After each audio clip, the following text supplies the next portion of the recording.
thinking, in Rocky 1 and 2, we saw that great striving for fame and to reach that pinnacle. This film is very much about staying there, but I get the feeling that in all your films, you're trying to give this great hope and determination that if you want to do something, you really can.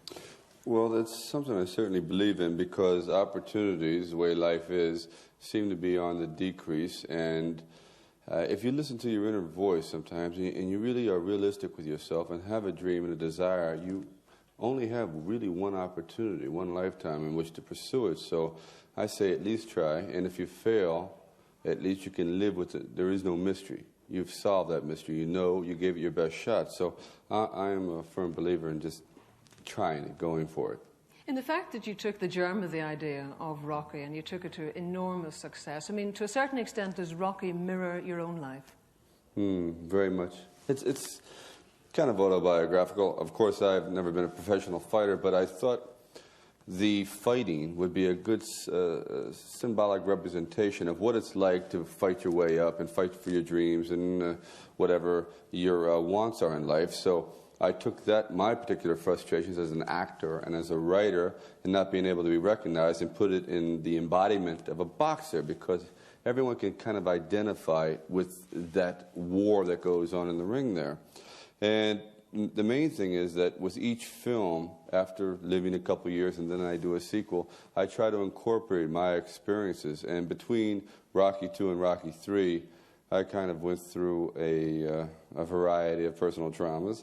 So I put them into Rockies, and I felt the third one is, I guess, the most personal of the three.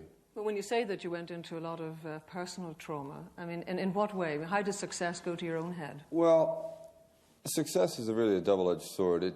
No one ever writes a book on how to deal with success. You know, right away you look at the magazines when I was starting out and say, oh, I'd never do that, I'll never buy these cars, I'll never buy a big mansion, I'll never do this, I'll never, the parties and whatever. Well, before you know it, you are hosting your own parties on a giant yacht, surrounded by millions of cars and things and everything, and the mistakes are being made, and fear sets in. There's a kind of a sense of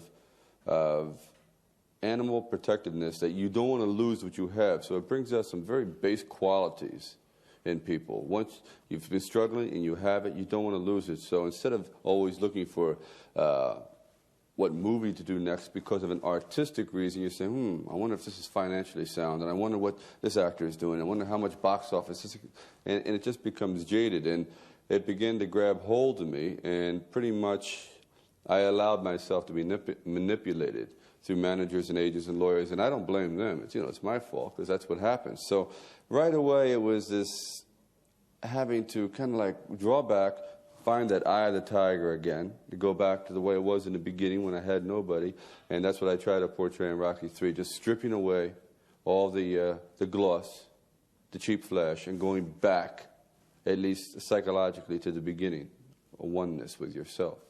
Because it's all been very much you from the beginning, and because of the great success, do you find that people virtually regard you as Rocky? Oh, yeah. They just call you Rocky. Oh, yeah.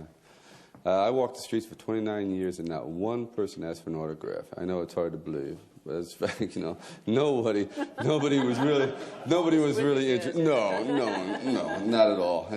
Matter of fact, I'd say, here, do you want an autograph? I'd say, get away from me, we'll have you arrested, you lech. So I never really paid much attention to it. But now with the Rocky thing, I think you have to be really realistic and almost have a little sardonic sense of humor about notoriety and achieving a certain recognition. That people, when they rush up, they are looking at the character. Sylvester Stallone just happens to be a name in the wallet, but the person, the persona, is the image that is created through the media.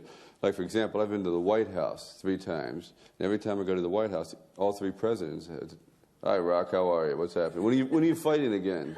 I said, this man is running the country? I can't believe this. Do people also come up and sort of try and prove to themselves how tough you really are and try and take you on? Mostly women. Oh, really? I don't know why. I don't know. Have we been holding you back so long that you get that opportunity, get a beer in them, they take that? How? Oh, all the time. I mean, if women were really trained to box, we'd be in big trouble. Oh, I mean, you know, just about in every species, the female is the hunter, isn't it? And we're the hunted. I'm not committing myself at all in this. I'm ready. You're not going to, okay. Don't go into training, please. But I noticed, for example, that you have a couple of what I would call fairly big lads traveling around with you all the time. To a certain extent, Those are my do you sisters. Your sisters.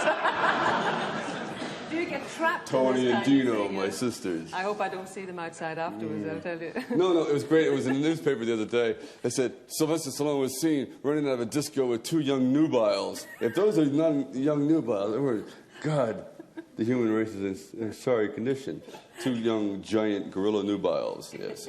So, no, what happens is, because people sometimes can't differentiate between reality, and they look at my face and see a punching bag, they want to go up there and prove something. So what happens is you really do need a security specialist to stop that. I didn't have it, and it's cost me many hours of grievances and court costs and $400,000 in lawsuits.